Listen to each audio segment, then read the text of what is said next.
Taiwan के विदेश मंत्रालय ने कहा है हम सुरक्षा के लिए खुद पर निर्भर हैं। ट्रंप ने जिनपिंग के हवाले से दावा किया था, कहा था उनके शासनकाल में ताइवान पर चीन नहीं करेगा आक्रमण। चीन ने भी ट्रंप के बयान को खारिज कर दिया था। तो ये आप देखिए कहीं ये किस तरीके के इनके लिए कितनी एम्बैरेसिंग सिचुएशन है कि आप कहीं पर जाएं कहें कि नहीं नहीं मैं देखिए इस पर हमला नहीं होने दूंगा, और जिसको लेकर आप ये बात कह रहे हैं वही कहे कि नहीं नहीं तेरी जरूरत नहीं, तो एक काम कर तू बीच से हट, मैं अपना खुद देख लूंगा। सर ये अब मुझे तो समझ नहीं आता कि ट्रंप इतने बड़े सुपर पावर हैं। मैं इनका सुन रहा था फॉक्स न्यूज को जो खबर दे रहे थे कि मैंने ये कर दिया मैंने वो कर दिया, उसमें से एक ये भी है। अब बताइए आप सुपर पावर के बॉस हैं, लीडर हैं, आपको ये शोभा देता है कि चीन ने मना कर दिया कि भाई हमारी ऐसी कोई बातचीत नहीं हुई। नहीं नहीं, ये बात अगर ताइवान कहे कि हम अपने मुहाफिज के तौर पर एक महत्वपूर्ण देश अमेरिका देखते हैं तो समझ में आता है। आप जाकर कह रहे हैं और वो कहते हैं नहीं नहीं मेरे को इधर चीन ने मना कर दिया, उधर ताइवान का हमें आपकी जरूरत नहीं है, हम खुद संभाल लेंगे। हम सब संभाल लेंगे। मैंने आपको बताया कई बार आपके चैनल बताया, आपके माध्यम से बताया है कि ताइवान की जो टेरेन है और जिस तरह का ईस्टर्न पार्ट उसका जो है वो माउंटेनियस है और उसको मारना और पकड़ना इतना आसान नहीं होगा, ये बहुत मुश्किल होगा। ये जैसे आपने सेही देखा, सेही जो होती है उसके शरीर पर कांटे ही कांटे होते हैं। बहुत सारे जंगल में ऐसे लोग हैं जो उसका शिकार करना पड़ते हैं चाहते हैं जानवर, लेकिन जैसे ही उसके कांटे खड़े हुए देखते हैं वो उनका जबड़ा उनका सोचते हैं कि अगर हमने मुंह में दबा लिया हमारी अपनी जान पर बनाएगी। ताइवान की बिल्कुल यही वाली स्थिति है और इसीलिए ताइवान, क्या बात है, और इसीलिए ताइवान, और ये बात ताइवान भी समझता है, इसलिए एक हद से ज्यादा जब उसके मुहाफिज होने का दावा किया जाता है अमेरिका की तरफ से तो ताइवान ने भी कह दिया प्लीज मैं अपनी रक्षा खुद।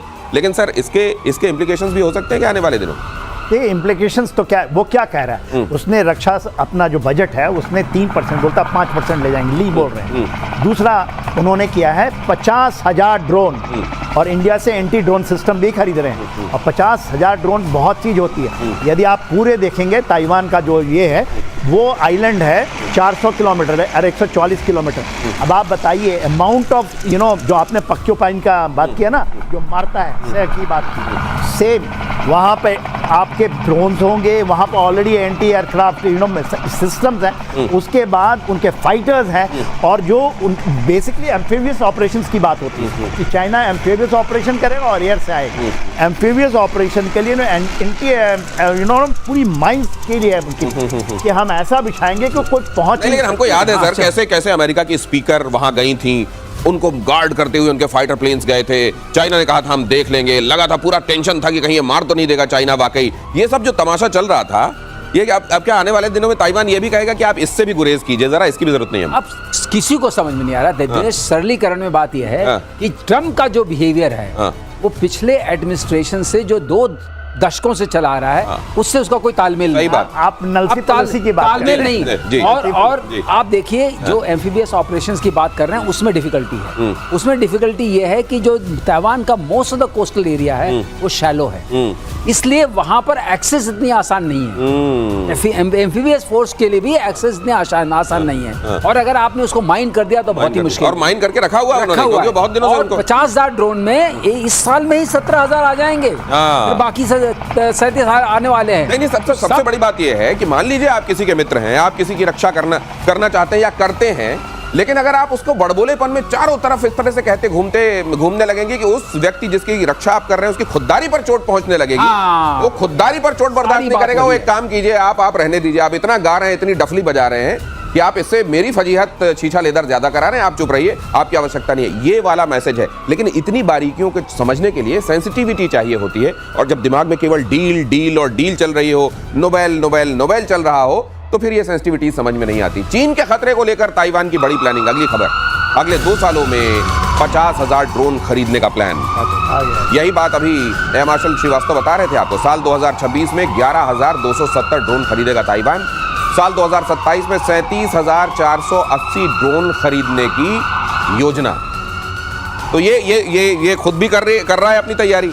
ये सर अमेरिका वैसे कर रहा है कि मान लीजिए मैं आपको गिफ्ट में एक पेन दूं, और मान लीजिए आप इस बात का एहतराम करने के लिए कि मैंने आपको वो गिफ्ट में पेन दिया, आप उसको पॉकेट में लगाएं, लेकिन जैसे ही आप पॉकेट में लगाएं और आप किसी से मिल रहे हो, मैं बोलूं ये वाला जो पेन है ना, हाँ, सोशल गैदरिंग में ये मैंने ये पेन मैंने और इतने बार कर दूं कि आप एक दिन लेके पटके कि ये रख अपना पेन, ये वाला हाल हो गया। बिल्कुल सही। लेकिन परक्यूपाइन वाला जो आपने सही वाला परक्यूपाइन, हाँ, वो वाला जो आपने किया वो बहुत सटीक बैठता है। अगर आप 50,000 ड्रोन जो लिए आते हैं, इसमें अगर आप कैटेगरीज देखेंगे जब एक्सपैंड करते हैं इसको, तो इसमें छोटे छोटे ड्रोन हैं और बड़े ड्रोन हैं। बहुत ज्यादा मारक दूर ड्रोन नहीं है। ऐसे नहीं कि आप 1200 किलोमीटर जा रहे हैं, 1000 किलोमीटर जा रहे हैं। ये 100, 200, 4 किलोमीटर, 6 किलोमीटर और छोटे छोटे लेकर के। तो ये वही है कि तीर आके लगना शुरू करेंगे आपको अगर आप आएंगे, अगर मेरे आसपास आएंगे। तो मतलब ताइवान को मालूम है, कर रखी है ताइवान को ये मालूम है कि मुझे ऐसी तैयारी करना पड़ेगा, लिमिटेड रिसोर्सेज में गुरिल्ला तरीके से। मान पर इतना चोट की जा रही है हर देश के कि हर देश अब खड़ा होकर बोल रहा है हम अपना देख लेंगे, आप अपना देख लीजिए। गैरत को नहीं ललकारा जाना चाहिए। एक हद से ज्यादा अगर किसी की गैरत को ललकारा जाएगा, मददगार भी फिर उस गैरत वाले को नहीं चाहिए होगा। वो गैरत वाला कहेगा ये मदद नहीं चाहिए, मैं इसके बगैर देख लूंगा, हो सकता है थोड़ा नफा नुकसान हो, लेकिन मैं अपनी गैरत के साथ तो रहूंगा। और रशिया ने यूक्रेन की तरफ हेवी स्ट्रेटेजिक बॉम्बर्स भेजे हैं। अगली खबर देखिए, ओलेन्या एयरबेस से टुपोलेव Tu-160 ने भरी उड़ान। रूस का सुपर बॉम्बर है टुपोलेव 160। ये टुपोलेव की वजह से इसको TU कहा जाता है और Tu-160 ने उड़ान भरी है। मतलब इसके मायने हैं जनरल सिन्हा, क्या मैसेजिंग है इसमें? सर देखिए, ये स्ट्रेटेजिक बॉम्बर है और इसमें स्टेल्थ भी कुछ हद तक है। यही है सर व्हाइट स्वॉन। सफेद हंस। हाँ, सफेद हंस। ये उड़ा है और वो डेप्थ एयरफील्ड से और फॉरवर्ड एयरफील्ड में इसकी स्टेज फॉरवर्डिंग हुई। तो इसकी क्योंकि ये न्यूक्लियर भी कैरी करता है, न्यूक्लियर, हाँ न्यूक्लियर भी कैरी करता है और सब तरह के हथियार कैरी करता है। तो ग्लाइड बम सुनेंगे, GBU सिस्टम से। तो GBU का आपने नाम सुना होगा, 57 का जो उन्होंने मारा था B2 बॉम्बर्स। तो B2 बॉम्बर्स की कितनी आपने सुनी ना कि इतने बड़े लोग आए, 57 एयरक्राफ्ट उसको केवल गाइड करा। और ये अकेला, क्योंकि ये पकड़ से रडार के पकड़ में आने से अभी तक इसने प्रूव नहीं किया है, मगर इसके लोग मानते हैं लोहा कि Tu-160 is a stealth bomber and A strategic bomber. तो स्ट्रेटेजिक बॉम्बर का जो आप ले आते हैं, इसके पहले रशिया ने कभी नहीं इसको लाया क्योंकि वो मानता ही नहीं था। और यही टुपोलेव हैं जो खुले में एक जगह खड़े हुए थे, जहां पर जाके यूक्रेन ने ड्रोन से मार दिया था। कहा हमने देखिए उनके स्ट्रेटेजिक बॉम्बर्स को मार दिया। फिर आपको कई तरह की खबरें सुनाई दी, ये कि वो असल में ये तो रशिया को भी मालूम था कि ये कर सकता है यूक्रेन, इसलिए उसने डमी खड़े किए हुए थे। ये भी खबर सामने आई कि जो डैमेज हुआ है बड़ा कम हुआ है, उससे टुपोलेव को कोई खास फर्क नहीं पड़ता। लेकिन उसी के बाद से यूक्रेन पर जो हमले थे रशिया ने वो ट्रिपल कर दिए थे, बल्कि 4 गुने कर दिए थे। और एक बार ये एक बड़ा संदेश है। अब ये जिस बेस पर लाए हैं ओलेन्या पे, वो बहुत पास में है। अच्छा। और इसकी खास बात है, इसमें 2 मिसाइल्स बड़ी खास है। एक है की बोलते हैं, अच्छा, KN-101 और दूसरी है 555। ये दो जो यहाँ से चलती हैं, उनकी मारक क्षमता वो स्टेल्थ मिसाइल्स है, उसमें से क्रूज मिसाइल्स है। मैंने आपको बोला था क्रूज मिसाइल सबसे खतरनाक होती है पकड़ना, और स्टेल्थ क्रूज मिसाइल और भी खतरनाक। 12,000 किलोमीटर तक रेंज है। 450 से 500 किलोग्राम तक का वो एक्सप्लोजिव ले आ सकती हैं। वो न्यूक्लियर भी हो सकता है, वो कन्वेंशनल भी हो सकता है। तो आप बताइए, जब ये किसके लिए सक्षम होगा? ये जो वार्तालाप चल रही है, महावार्तालाप, और इसके बाद अगर ये लोग नहीं मानेंगे, आप कोई भी जद से बाहर नहीं है और इंडस्ट्रियल इंफ्रास्ट्रक्चर को तबाह करने के लिए काम आएगा। स्ट्रेटेजिक बॉम्बर्स ऐसे नहीं यूज किए जाएंगे, ये मेगा डैमेज करने के लिए यूज किए जाएंगे। अगर इनका इस्तेमाल शुरू हो गया, समझ लिए काल आ गया। ये असल में इसको काल का ही एक तरीके से ये मीनिंग वही होती है। अगर इसको आपने आसमान में देखा तो ये काल का संदेश दे रहा होता है कि अब पहुंच से कोई बाहर है नहीं, हाथ है मेरे लंबे, इतने पहुंच से बाहर कोई नहीं है। रशिया संदेश देना चाहता है और साथ में न्यूक्लियर ले जाने का मादा जिसमें हो, फिर वो तो कहीं पर भी आर्सेनिक कैरी करता है। आर्सेनिक वो जो उसने किया था ना अभी, जो और एक ही बार उसमें से 6 मिसाइलें निकलती हैं और पूरे के पूरे एरिया को बर्बाद कर देती है। उसने करके दिखाया था ना, एक ही फायर हुआ अभी। आर्सेनिक वो डिप्लॉय कर रहे हैं। तो ये क्रूज मिसाइल हो, क्रूज मिसाइल ऊपर से स्टेल्थ हो, तो ये तो मतलब बहुत ही खतरनाक चीज हो गई। क्रूज वैसे ही पकड़ में नहीं आती और ऊपर से वो स्टेल्थ है, मतलब और भी अदृश्य हो गई, डबल अदृश्य, और उसके साथ ये टुपोलेव। अगली खबर ये, ईरान ने पहली बार अंडरग्राउंड मिसाइल सिटी का वीडियो जारी किया। इस्लामिक रेवोल्यूशनरी गार्ड कॉर्प्स ने जारी किया वीडियो। बिना लॉन्च पैड के जमीन के अंदर से निकलती है मिसाइल। अब जरा देखिए इसको, बिना, इसमें लॉन्च पैड चाहिए नहीं। कई बार क्या होता है, लॉन्च पैड आपका नष्ट कर दिया जाता है, आपकी मिसाइलें कुछ भी हो, फिर आप कहां से चलाइएगा। लेकिन लॉन्च पैड ही नहीं है। ईरान ने पहली बार अंडरग्राउंड मिसाइल सिटी का वीडियो जारी किया है। इस्लामिक रेवोल्यूशनरी गार्ड कॉर्प्स ने जारी किया। ये बगैर लॉन्च पैड के जमीन के भीतर से निकलती हैं मिसाइलें। तो मिसाइल टेक्नोलॉजी में ईरान ने बहुत काम किया है, दुनिया ये बात जानती है, लेकिन ये सर क्या ये बाकी देशों के पास नहीं है ऐसा? इसमें साइलोज हैं। अच्छा, ये साइलोज हैं, लेकिन इन साइलोज के ऊपर आप देख रहे हैं कवर्ड है, कैमोफ्लेज है एक तरीके से उससे। अच्छा। तो अब ये इससे निकलता है। अगर साइलोज में जो मिसाइल्स होती हैं उनके अंदर एक कमी होती है कि वो उनका अगर आपको कोऑर्डिनेट्स पता चल जाए तो आप उसको मार सकते हैं, क्योंकि मूव नहीं कर सकते, मूव नहीं कर सकते, सकते। तो साइलोज इसलिए बोलते हैं।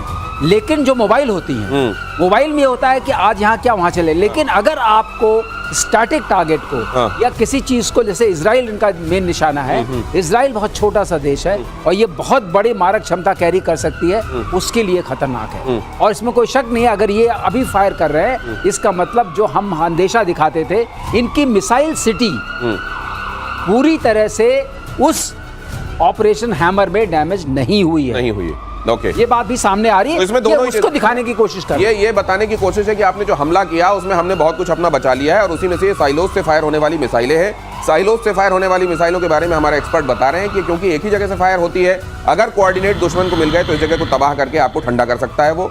लेकिन जो दूसरा लॉन्च पैड वाला होता है उसमें यह है कि मोबाइल अगर लॉन्च पैड, तो यहां से आपने मारा, जैसे ही कोऑर्डिनेट उधर मिले आप फिर कहीं और मूव कर गए, उधर से आक्रमण हुआ भी तो आप बच गए। इसके नफे नुकसान अपने अपने सर, कई देशों के पास ये टेक्नोलॉजी है।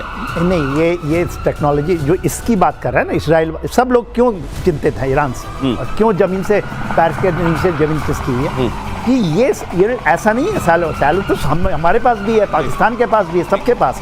बात ये है, ये सिटीज़ हैं, इन्होंने सिटी डेवलप की हुई है, आप उसको एग्जैक्टली नहीं पता कहाँ से फायर होगी। तो ये दिस इज एंड वो ऐसा नहीं कि वो पहले फाड़ेगा, कोई ऐसा नहीं कि उसके कोई बनाया हुआ है कि ये रास्ता, वो पहले फाड़ेगा फिर निकलेगा फिर जाएगा। ओके, वो कोई वहाँ पे वैसे कोई होल्स डग आउट नहीं है सर, कोई किसी कंट्री के पास ये नहीं है। अच्छा। पहला है ये, इन्होंने डेमोन्स्ट्रेशन दिया है, ये जो देख रहे हैं डेमोन्स्ट्रेशन पहला डेमोन्स्ट्रेशन है। अच्छा। वर्ल्ड में, इसलिए इनका 3000 इनके पास मिसाइल बोलते थे, 30,000 बनाने की, और कह रहे हैं कि बन रही है ये। ओहो। कि इसकी 3,000 थी और देखा आपने क्या किया था।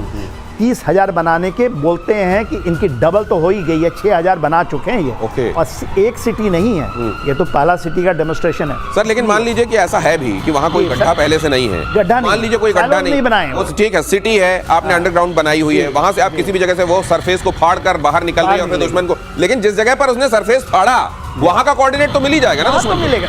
See, once it is fired, क्योंकि वो फायर जब करेंगे ना तो वो कंसंट्रेशन में करेंगे, यही प्रॉब्लम है। मैं इसके ऊपर पढ़ रहा था कि क्या चीज है, क्यों कहते हैं कि किसी के पास ये कैपेबिलिटी नहीं है। जब ये फाड़ेंगे तो एक साथ फायर करेंगे। जब उन्होंने डिसाइड कर लिया, एक एक करके नहीं करेंगे कि उन्होंने दे दिया इजराइल को कि आप हमारी अच्छा। जब मान लीजिए उन्होंने डिसाइड कर लिया कि वन शॉट में पूरा करेंगे। फर्क ये है कि अगर आप डिस्पर्स कर देते हैं, आपका बहुत बिखराव में रख देते हैं, हाँ, बहुत सारे हैं और बहुत बिखरे हुए हैं, आपने पूरी खेती बाड़ी कर दी उसकी, तब नेचुरली आप मार कर सकते हैं। लेकिन टरेट टाइप चीज बनती है इसमें भी, क्योंकि आपको एक गाइडेंस देनी पड़ती है। अगर वो कंटेनराइज्ड नहीं होगी तो गाइडेंस नहीं मिलेगी, उसके जो पंख हैं जो गाइड करते हैं वो मिसिंग हो जाएंगे। अच्छा। तो ये वाली बात जरूर रहती है, मतलब जैसे टैंक का ढक्कन होता है ऊपर, कंटेनराइज्ड हम कहते हैं ना, वो चीज एक कंटेनर से बाहर कंटेनर से एक पाइप है, हाँ, तभी लॉन्चर बट नॉट विजिबल, ऊपर से सरफेस दिखाई देगा, नीचे एक पाइप नुमा होगा जो उसको लॉन्च करेगा इस तरीके से। हम टेक्निकल पे आ गए सरलीकरण करने से पहले, तो उसके जो पंख होते हैं वो क्या करते हैं, वो फोल्डेड होते हैं।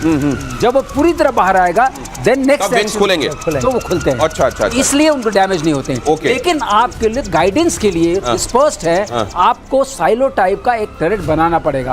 अब इसको हम क्यों अनूठा मानते हैं कि हम लोग एक जगह 2-4 ऐसे रखते हैं, इन्होंने पूरी सिटी बना दी है। लेकिन एक बात और आपको माध्यम दर्शकों को बता दें, ये सिटी जो रशियंस की बनाई हुई है, सारी टेक्नोलॉजी तो वहां से आई है। टेक्नोलॉजी रशिया की है, और रशिया इसीलिए रशिया से थर्राता क्यों है, खासतौर से अमेरिका, अब वो समझ में आ रहा होगा आपको। और इस्लामिक स्टेट के आतंकियों का कांगो में कोहराम, गंडासे और कुदाल से 52 लोगों की हत्या की गई, मरने वालों में कई बच्चे और महिलाएं भी शामिल। कांगो की सेना से मिली हार का बदला ले रहे हैं ये आतंकी।